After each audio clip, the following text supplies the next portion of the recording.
혹시 집 비밀번호 바꿨어? 네. 뭘로 바꿨어? 말씀드리면 이사 나가실 거예요? 집은 저희가 구해놨어요. 뭐? 이제 그만하죠. 꼭 같이 살아야만 아버지 모시는 거 아니잖아요. 나 안 데리고 살아도 되니까 그냥 애들 데리고 나가라. 그러면 비밀번호는 못 알려드려요. 이게 무슨 짓이야? 거기는 제 집이니까 아버지가 나가주셨으면 해요. 새로 구한 집 주소 알려드릴게요. 준이 엄마가 이불이나 필요한 물건들은 대충 갖다 놨거든요. 거기서 일단 주무시면 저희가 내일 찾아뵐게요. 오늘 이야기 속 주인공은 77세 강창학 씨입니다. 그리고 그의 아들과 며느리에 관한 이야기이죠. 강 씨는 열리지 않는 문을 붙들고 기막힌 탄식을 내뱉었습니다. 설마 하니 아들 내외가 의도적으로 비밀번호를 바꿨다고는 상상도 하지 못했습니다. 인간이라면 그럴 수가 없으니 말이죠. 평생 모시고 살겠다더니 약속은 깨진 지 오래였습니다. 진명이가 자신들에게 있다고 노인네를 이렇게 쫓아내버릴 수는 없었습니다. 화장실 들어갈 때와 나올 때의 사람 마음이 다르다는 건 알고 있지만 그렇다고 부모를 이런 식으로 저버릴 수는 없었습니다. 이미 받을 건 받았기 때문인지 몰랐습니다. 그래서 강 씨는 깊이 후회했습니다. 자식에게 말년을 기댈 생각을 말았어야 했습니다. 그리고 죽을 때까지 재산을 꼭 쥐고 있어야 했습니다. 자식들은 그래야 효도를 하는 신용이라도 하니 말이죠. 호시탐탐 부모를 쫓아낼 궁리만 하다가 결국엔 비밀번호까지 바꿔버린 아들과 며느리를 두고 볼 마음은 없었습니다. 자식이 악랄하게 한다면 부모도 악랄해질 필요가 있었습니다. 처절하게 응징해서 똑같이 후회의 눈물을 흐리게 만들어줘야 했죠. 강 씨는 3남매의 아버지였습니다. 3남매는 모두 결혼해서 가정을 꾸렸고 아내는 몇 해 전병으로 먼저 세상을 떠났습니다. 이번 명절에는 오냐? 이번엔 가야죠. 그래? 선아도 온다더라. 선아랑은 뭐 가도 못 만나죠. 병철이도 가죠? 병철이는 늘 오지. 가까운데. 네. 그러면 명절 때 뵐게요. 그래? 강 씨는 큰아들과 통화를 마쳤습니다. 이번 명절에는 3남매 얼굴을 모두 볼 수 있을 모양이었습니다. 큰아들과 딸은 서로 다른 지역에 살고 있어서 어쩌다 한 번씩은 못 올 때도 있었습니다.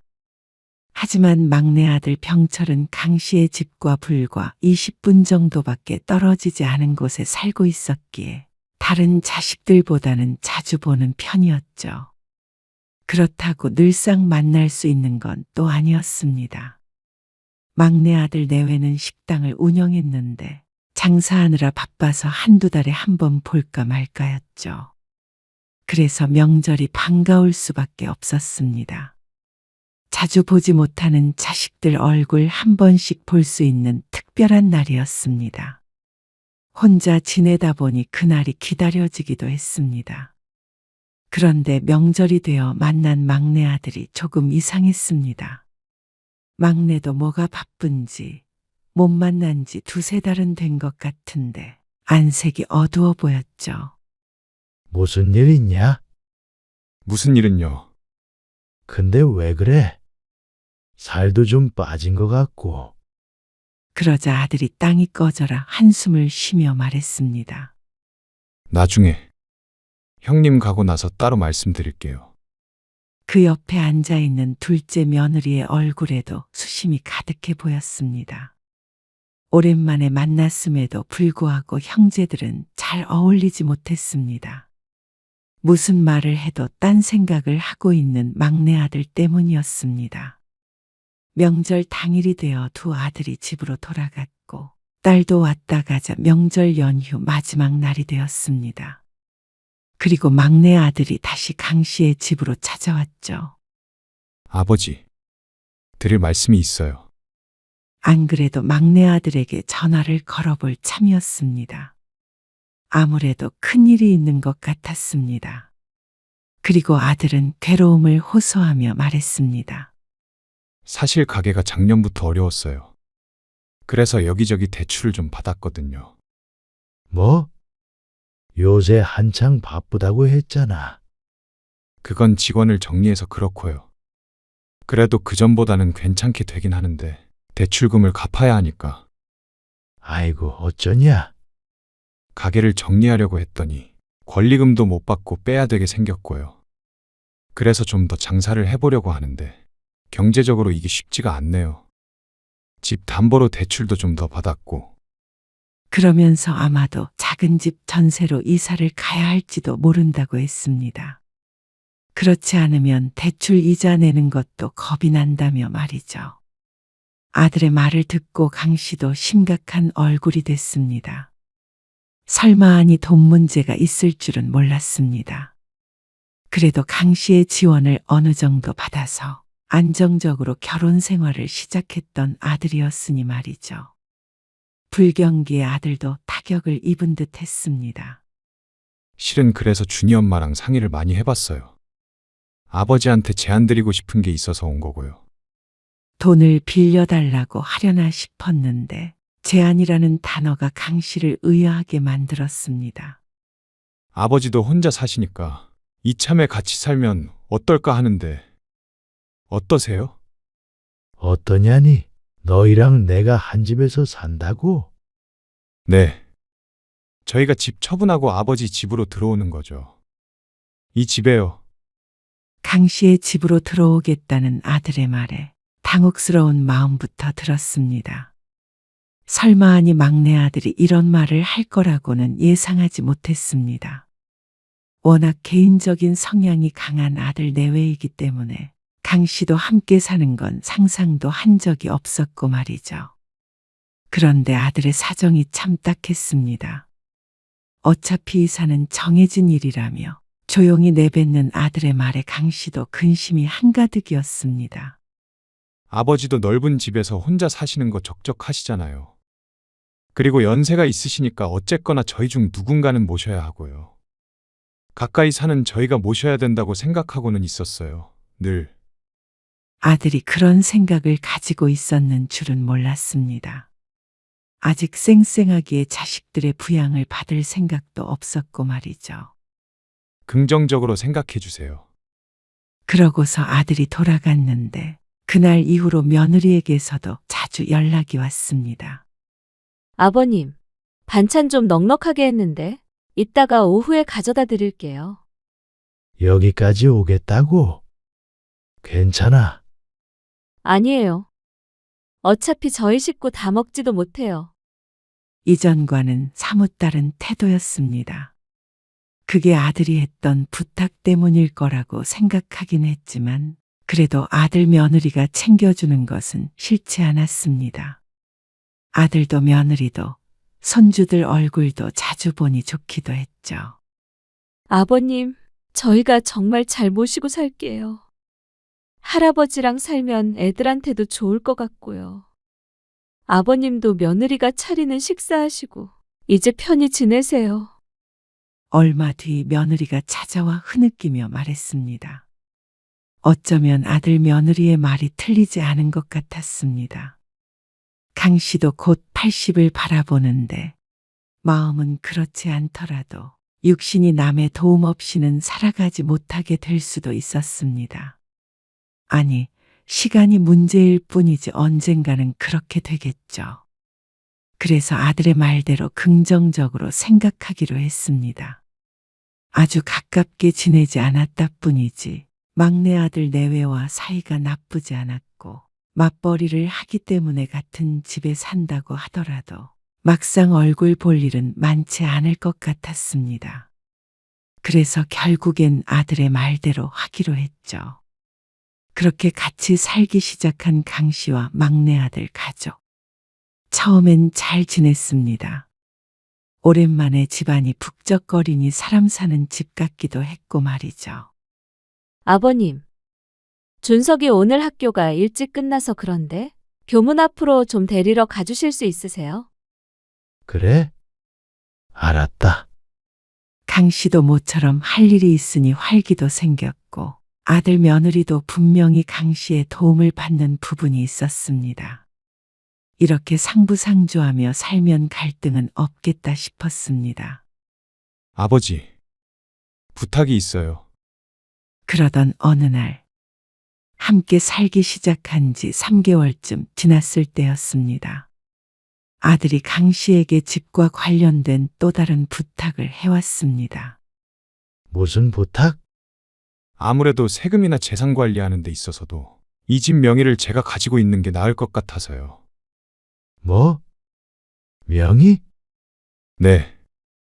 형님이랑 누나랑은 상의 다 했어요. 당사자를 빼놓고 무슨 상의를 했다는 건지 몰랐습니다. 어차피 저희가 쭉 아버지 모시고 살 거니까 이 집 명의를 제 앞으로 해도 상관없대요. 그러니까 강 씨를 부양하는 막내 아들에게 이 집을 물려줘도 된다는 허락을 받았다는 말이었습니다. 어차피 자신이 죽으면 자연스레 자식들에게 갈 재산이었고 나머지 두 자식들이 필요 없다고 한다면 막내 아들에게 가는 건 상관이 없었습니다.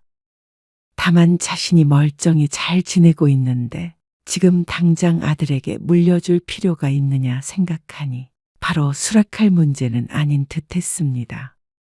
그런데 막내 아들은 이런저런 이유를 들어 꼭 자신의 앞으로 집을 옮겨 놓아야 한다고 주장했습니다. 그리고 어차피 평생 같이 살 건데 무슨 상관이냐라는 말로 마무리했습니다. 그렇게 생각한다면 그 말이 맞았지만 어쩐지 찜찜한 기분이 들기는 했습니다. 아버지, 저 못 믿으시는 건 아니죠? 아들이 미심쩍은 듯한 표정으로 강 씨에게 물었습니다. 저도 아버지 부양하려면 제 앞으로 된 재산도 있어야 해요. 그래야 안정적으로 살죠. 또 나중에 무슨 일이 있을지도 모르니까요. 형제끼리 우애 상하면 안 되잖아요. 그래서 어영부영 아들에게 명의를 넘기기로 했습니다. 이게 아닌데 싶으면서도 같이 사는 마당의 끝까지 싫다고 버티기가 힘들었습니다. 다만 법무사 사무소에서 증여계약서를 작성하면서 특별 조항을 하나 넣게 되었습니다. 같이 사시는 조건으로 명의 이전하시는 거라고요. 네. 조건이라고 그래야 하나? 아무튼간 쭉 같이 사니까 이참에 아들놈한테 넘겨주려는 거예요. 그러니까 여기에다가 그걸 하나 넣어줬으면 하는데. 조건부로 증여계약을 하시겠다는 말씀이시죠. 네, 그렇게 되네요. 너도 괜찮지? 강 씨가 아들을 향해 물었습니다. 네, 뭐. 굳이 그렇게까지 해야 하나 싶은 표정이긴 하지만 별거 아닌 한 줄 넣겠다는 아버지를 아들은 딱히 반대하지 않았습니다. 그렇게 강 씨의 집이 아들의 집이 되었습니다. 그리고 그날 이후부터 서서히 집안 분위기는 달라지기 시작했습니다. 아버님, 여기 있던 햄 드셨어요? 아, 냉장고에 있던 거 말이야? 어제 아침에 구워서 먹었는데. 아! 그걸 드시면 어떡해요? 왜? 그냥 있길래 먹었는데. 아니, 애도 아니고 햄을 드세요. 그거 오늘 준이 도시락 싸주려고 한 건데. 출출한데 먹을 게 없어서 먹었지. 민망함에 강 씨의 목소리가 작아졌습니다. 며느리는 냉장고를 쾅 소리가 나게끔 강하게 닫았습니다. 그 소리에 강 씨의 어깨가 살짝 들렸다 내려왔습니다. 어안이 벙벙했습니다. 아무리 그래도 햄 하나 먹었다고 이렇게 격한 반응이 올 줄은 몰랐습니다. 무슨 햄인데? 지금 슈퍼에서 사올 테니까 일러줘. 아니에요, 됐어요. 그냥 다른 거 쌀게요. 다른 걸로 할 수 있었던 문제면 이렇게까지 예민하게 반응을 했어야 했나 싶었습니다. 하지만 그렇게 따지지는 못하고 서가리만 했습니다. 서운하긴 해도 같이 살다 보면 조금씩 갈등은 피할 수 없다고 생각했습니다. 그리고 그렇게 또 서로 맞춰가는 것이 가족이라고 생각했죠. 아버님. 아버님 빨래는 따로 할 거니까 여기 바구니에다가 넣어주세요. 빨래 얼마 되지도 않는데. 그래도요. 퉁명스럽게 대답하고 뒤돌아서는 며느리. 왠지 자신의 빨래를 따로 하려는 이유가 짐작이 갔습니다.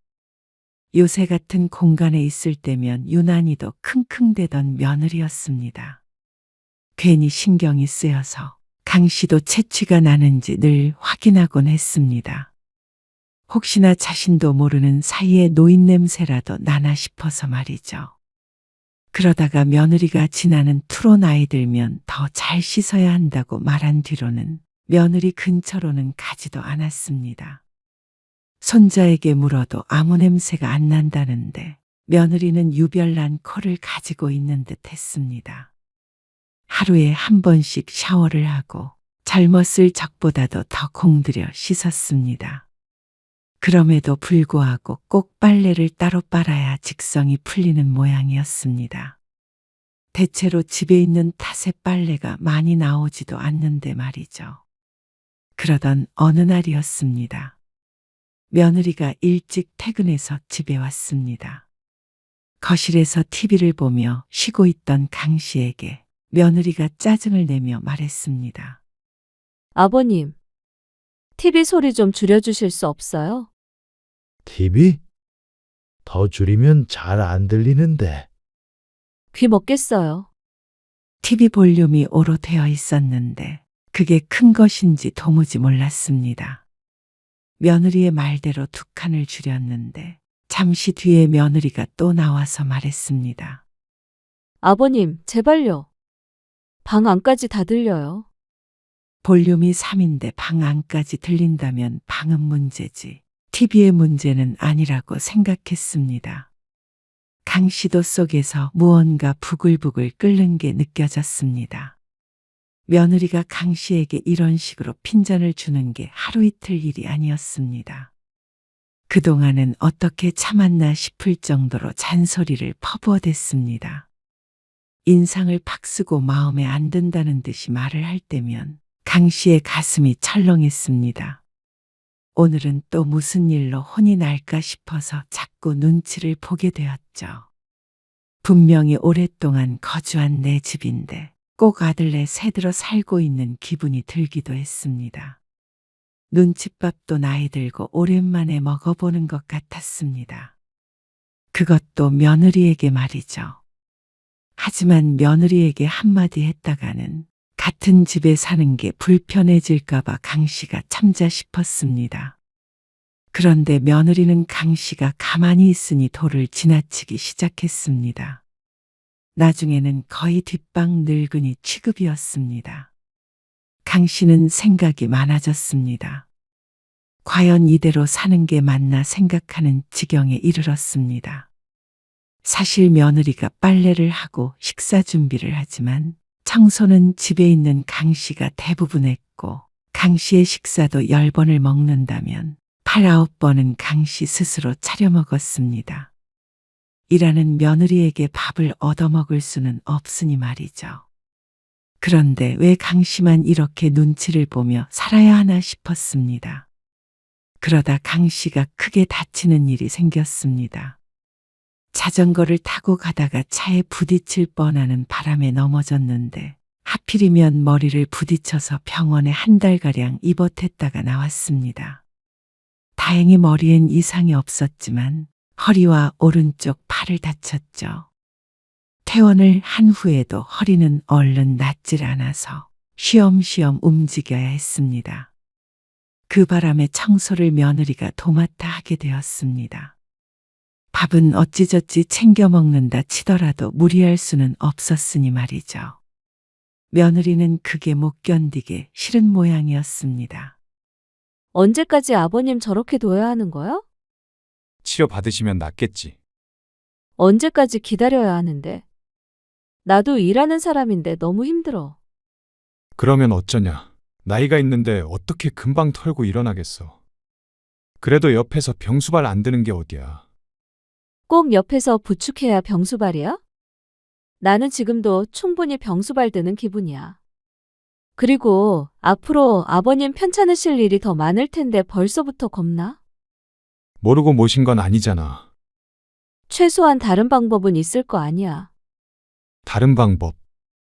아버님 곧 80되셔. 그러면 좀 더 시설 좋은 곳에 가시면 아버님한테도 좋지 않겠어? 이번 같은 일도 없을 거고. 설마 있더라도 전문 인력이 있으니까. 당신 말은 아버지를 요양원에 모시자는 거야. 그것도 생각해보자는 말이지. 꼭 그렇게 하자는 게 아니라. 강 씨는 살짝 열린 문틈 사이로 아들과 며느리의 대화를 지켜보고 있었습니다. 본의 아니게 듣게 된 이야기는 강 씨로서는 충격적일 수밖에 없었습니다. 요양원이라니. 생각해 본 적 없는 단어였습니다. 나중에 치매에 걸리면 모를까. 이렇게 멀쩡한 정신으로 언급될 장소는 아니라고 생각했습니다. 허리 좀 다쳤다고 내 집을 놔두고 요양원에 들어가라고 하면 고개를 끄덕일 사람은 없을 것이었습니다. 강 씨도 당연히 그랬고 말이죠. 강 씨는 그날 밤 한숨도 못 잤습니다. 해가 뜬 후에야 겨우 눈을 붙였다가 30분 만에 일어났습니다. 도무지 발 뻗고 잠을 잘 수가 없었습니다. 그러다가 고개를 저었습니다. 며느리가 아무리 그렇게 말했어도 아들이 그리 두지 않을 거라고 여겼습니다. 강 씨의 정신이 멀쩡한 건 아들도 잘 알고 있을 테니 말이죠. 그런데 아들은 강 씨를 배신했습니다. 아버지, 집 근처에 어르신들이 지내는 시설이 있더라고요. 프로그램도 잘 돼 있고 사람도 많대요. 원하면 뭘 배울 수도 있고요. 건강관리도 지속적으로 해준다고 하네요. 요양원이라는 단어를 쏙 빼놓으면 그럴듯하게 들리는 줄 아는 모양이었습니다. 기가 찼습니다. 어디 좋은 데라도 보내주는 것처럼 얘기하는데 그래봤자 요양원이었습니다. 요즘 70대면 창창한 나이였습니다. 아플 게 걱정돼서 요양원에 들어갈 나이는 결코 아니었죠. 요양원 말이냐? 내가 거길 왜 가야 해? 아, 요즘 요양원은 아버지가 생각하시는 그런 곳 아니에요. 그럼 뭐 호텔이라도 돼? 강 씨도 이제는 말이 좋게 나오지 않았습니다. 아들 며느리의 꿍꿍이를 알았는데 강 씨도 자식을 진심을 다해 대할 필요가 없다고 생각했습니다. 아, 저희가 아버지 안 좋은 일 하려는 건 아니에요.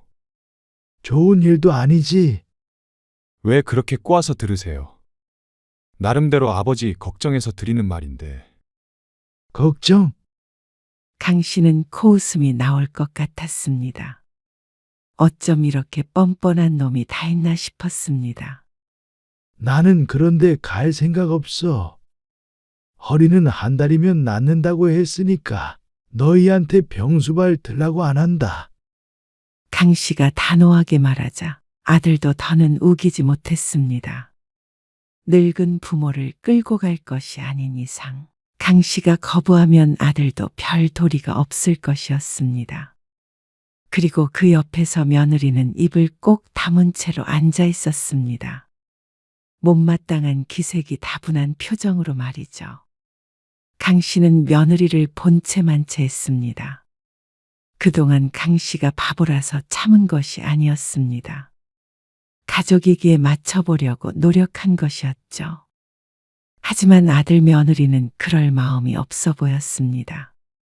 강 씨는 그날 이후로 아들 며느리와 대화를 나누지 않았습니다. 자다가도 요양원 생각만 하면 눈이 번쩍 떠졌습니다. 치매가 아니라서 얼마나 다행인지 몰랐습니다. 조금만 더 어수룩하게 굴었으면 아들 손에 이끌려 남은 인생을 요양원에서 보낼지도 몰랐습니다. 아직은 때가 아니었습니다. 강 씨는 할 일도 많았고 할 수 있는 일도 많았습니다. 적어도 10년은 건강할 듯 했습니다.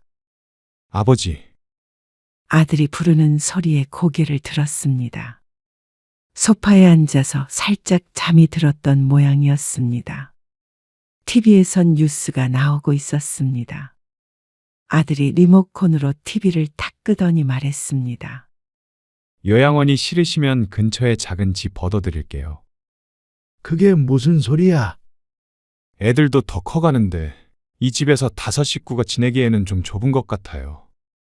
너희가 들어올 때부터 5이었는데 갑자기 무슨 뜬금없는 소리야? 그리고 아무래도 불편한 것 같아서요. 뭐가? 이렇게 같이 사는 거요. 요새 부모 모시고 사는 사람도 없고 저희도 자꾸만 아버지 눈치 보게 돼서. 강 씨는 하도 기가 차서 대답을 못하고 있었는데 아들은 그것에 용기를 얻었는지 거침없이 말을 이었습니다. 저희가 나갈까도 생각해 봤는데요. 사실 아버지가 따로 사시는 게 가장 말이 되잖아요. 저희는 넷이니까. 그래서 내 집에서 지금 날 쫓아내겠다는 거야? 쫓아내다니요. 아버지한테 상해 드리는 거죠. 아버지도 준이 엄마 때문에 불편하시잖아요.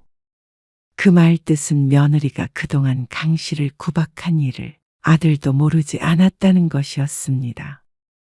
가정의 평화를 위해 참았는데 아들에게 진한 배신감을 느꼈습니다. 너무 화가 나니 도리어 웃음이 나올 것 같았습니다. 그리고 이 집이 아버지 집은 아니죠. 강 씨의 말을 정정하는 아들의 목소리엔 욕심이 덕지덕지 묻어 있었습니다.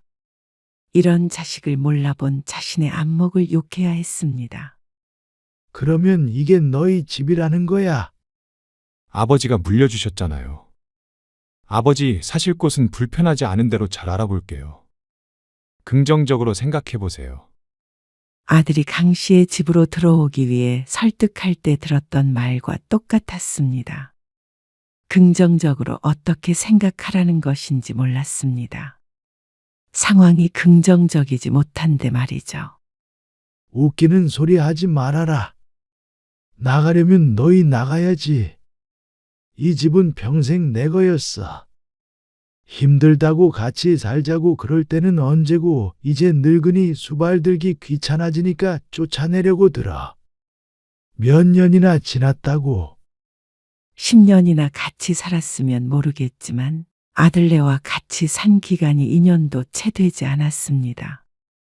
그런데 이렇게 빠르게 말을 바꿀 거라고는 상상하지 못했죠. 양심이 있나 싶었습니다. 모시려는 신용이라도 제대로 했으면 수긍하겠지만 강 씨는 눈칫밥을 먹었던 기억밖에 없었습니다. 며느리도 강 씨를 설득하려 들었습니다. 나가서 따로 살 때의 장점에 대해서 일장연설을 했는데 그게 귀에 들어올 리가 없었습니다. 내 집에서 혼자 살면 되는데 나가서 단칸방에 살라는 말은 들어줄래야 들어줄 수 없는 일이었습니다. 아버님, 정말 자식에 대한 배려가 없으시네요. 배요. 물려주셨으면 온전히 저희가 살게 해주셔야죠. 그게 맞잖아요. 뭐가 맞고 틀린지 너는 정말 모르는 거야? 혼자 지내셔도 제가 가끔 들러서 반찬도 드리고 청소도 해드리고 할게요. 잘도 그러겠다 싶었습니다. 같이 살며 보였던 며느리의 본 모습을 알기에 그 말에 속아 넘어가지 않았습니다. 그동안 잘해주고 거짓말을 하던지 말던지 해야지 참 성의 없는 사기꾼이었습니다. 나가려거든 너희가 나가? 아들 내외가 나갈 리는 없었습니다. 그렇게 불편한 동거 생활이 지속되었습니다. 이따금 거실에서 마주칠 때면 며느리는 강 씨를 보고 한숨을 쉬었습니다. 꼭 노인네가 언제까지 버티나 보자 싶은 느낌이 들어 어처구니 없기도 하고 허탈한 기분이 들기도 했습니다. 부모 자식 간에 누가 이 집을 나가나 눈치 싸움을 하고 있는 것 같아서 말이죠. 그러던 어느 날이었습니다. 허리가 다 회복이 되고 오래간만에 친구를 만나러 외출을 하게 되었습니다.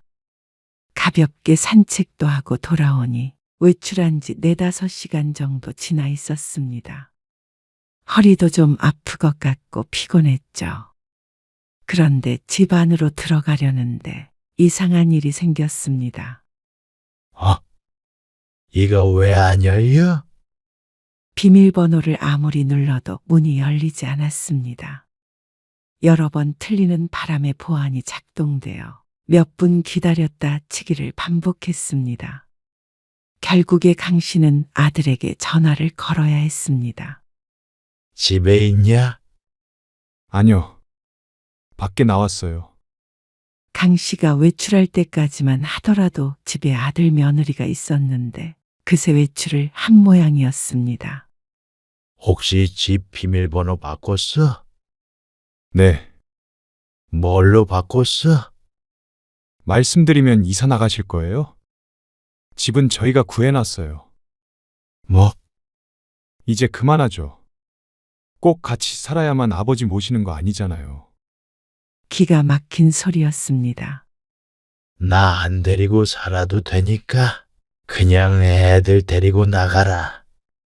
강 씨도 이제 아들과 실랑이를 하고 싶지 않았습니다. 왜 그래야 하는지 이유도 알 수가 없었습니다. 잘 살고 있던 강 씨의 평화를 깬 아들이 미웠습니다. 그러면 비밀번호는 못 알려드려요. 이게 무슨 짓이야? 거기는 제 집이니까 아버지가 나가주셨으면 해요. 그러고서 전화는 뚝 끊겼습니다. 이게 실제로 강 씨에게 일어난 일이 맞나 싶었습니다. 누구에게 말을 해도 믿지 않을 것 같았습니다. 처음부터 이런 속셈으로 집을 달라고 한 건가 하는 생각이 들었죠. 강 씨는 그 자리에 못 박힌 듯 서 있었습니다. 차마 아들에게 다시 전화를 걸 생각이 나지 않았습니다. 집이 재산의 가장 큰 부분이었는데 졸지의 아들 때문에 빈털터리가 될 지경이었습니다. 강 씨는 정신을 차렸습니다.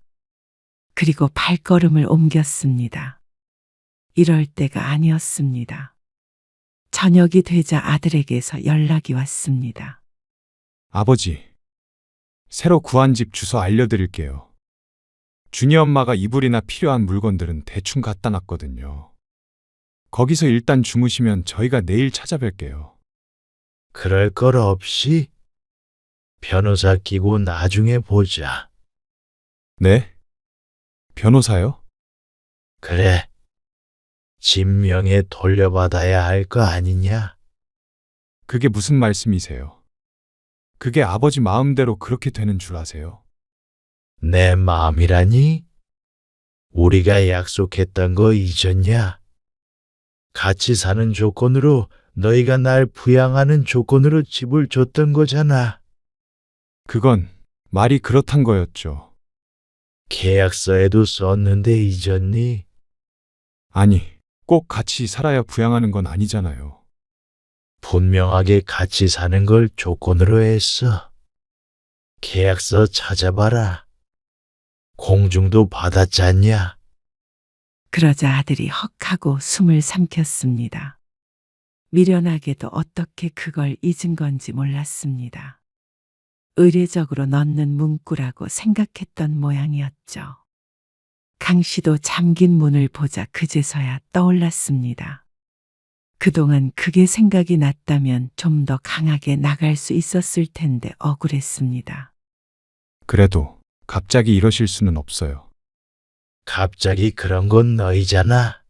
너희가 안 나간다면 나도 소송을 해야지 어쩌겠어. 소송이요? 친자식한테? 친부모도 요양원으로 쫓아내려는 자식도 있는데 소송 그까짓 건 못하겠냐? 아들은 아무런 대답을 하지 못했습니다. 강 씨는 집으로 돌아가지 않았습니다.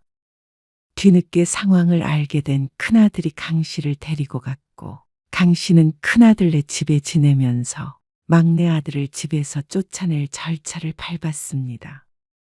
아버지, 그냥 저희가 이 집에서 아버지 모시고 같이 살게요. 누가 허락한대냐? 네? 허락이라뇨? 날 모시기에 허락 안 할 거라고. 아니, 그러면 저희는 어디로 가라고요? 그것까지 내가 일러줘야 해?